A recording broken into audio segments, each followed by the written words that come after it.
How's it going, everybody, and welcome to Just Nobody's podcast. I'm your host, Daniel, and today we are talking all things Toy Story 5, Pixar, and Spider-Man Brand New Day. If you're new to the channel, please hit the subscribe button and also hit the like button, and let's get into the podcast. Okay, so the first topic of today is Toy Story 5, and my honest thoughts of this movie is that it's absolutely phenomenal. I'm so glad that Jessie finally got her big moment because this is definitely a Jessie story. And after so many years of not knowing anything about Jessie's story besides that she was abandoned in a box, it's finally nice to know what actually happened. And I feel like this is not only just a good film, but it actually elevated Toy Story as a whole. It somehow makes me enjoy Toy Story 2 way more than I once did. And I wouldn't say 5 is like my new #1 Toy Story of all time, because 3 was obviously probably one of the most emotional movies ever made. But I will say it is in my top 3. And just to put things in perspective on how great this movie is, it's currently the lowest Rotten Tomato score of all time for Toy Story movies, but that low score is 95%. So if you're telling me that 95 is considered the lowest, then obviously it should show how good this movie is, and it's probably one of the best of the year. And in Toy Story 5, they do a great job of mixing more of the kid story in with the toys and seeing the struggles of being that kid. And I think that's what I like most about Toy Story 5. I mean, when you look at Toy Story 1 and 2, it's very much about the toys,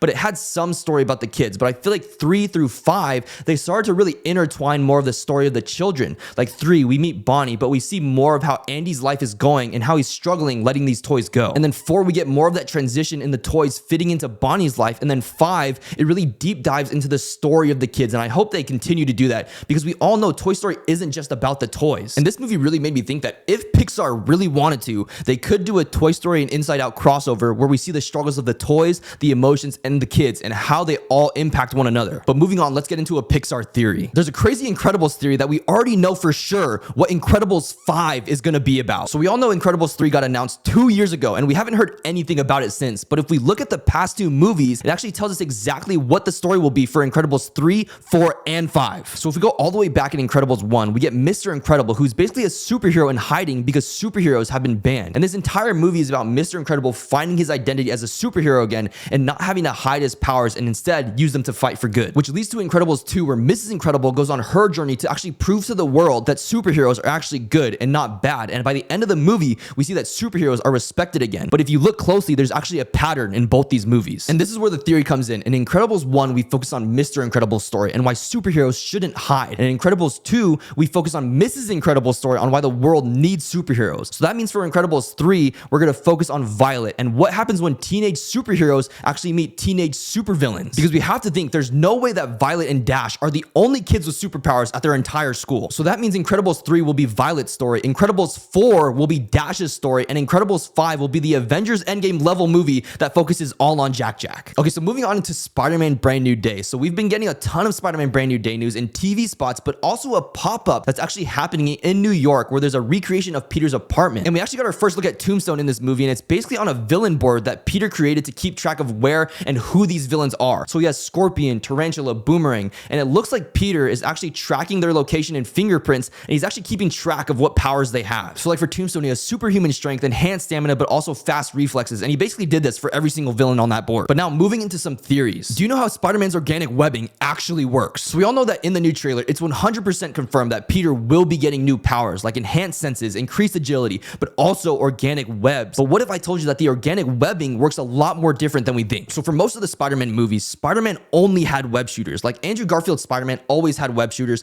Tom Holland had his homemade web shooters. Then Tony Stark upgraded them to have different kind of webs like ricochet webs and web grenades. But Tobey was the only Spider-Man to have organic webs, which actually takes a lot more skill to use than web shooters. So it's actually canon that the way it works is when Peter has organic webbing, there's ducts in his farm that actually make the webs, but in order to shoot different webs, he actually has to train his mind and the muscles in his forearm and wrist to flex a specific way. And that's why Tobey Maguire's Spider-Man was able to swing, but also shoot web clusters and web nets. So not only does he have to think to do it, he actually has to change the way his body works in order to shoot different webs. And that's why in Brand New Day, Peter looks like he's struggling with his new powers and struggling to swing. And it's because he hasn't trained his mind and muscles to use the organic webbing like Tobey has. And he's always had Stark Tech to do that for him, but now he doesn't. Now, another theory I talked about is that how Tombstone is going to be in this movie. And it's because in the second Brand New Day trailer, we see Punisher is actually on a boat, but this boat is actually the Punisher's boat that he has in the comics. And if you look closely, you could see on this boat, it says Golden Girl. And in the comics, it has the same exact name. But in the comics, when Punisher uses this boat, it's actually the same boat that Punisher and Spider-Man used to team up against Tombstone. And we know that in the movie, they are recreating iconic comic book covers. And in this comic, it actually has the cover of Tombstone Tombstone holding Spider-Man over the edge of the building. So we're probably gonna see that happen again. But I also think that since we haven't gotten any footage of Tombstone, we've only gotten photos, I think he may be playing actually a bigger role in the story than we think. And Boomerang, Tarantula, and Ramrod are gonna be more like side villains, and we're actually gonna get a montage of Spider-Man fighting them for the past 4 years. But if you guys have made it this far on the podcast, thank you guys so much for watching, and let us know what you guys thought of Toy Story 5 if you've seen it already. But also let us know your theories for Spider-Man Brand New Day, and we'll see you guys next week on Apple Podcasts, Spotify, and YouTube, and tomorrow on Instagram and TikTok. See you guys.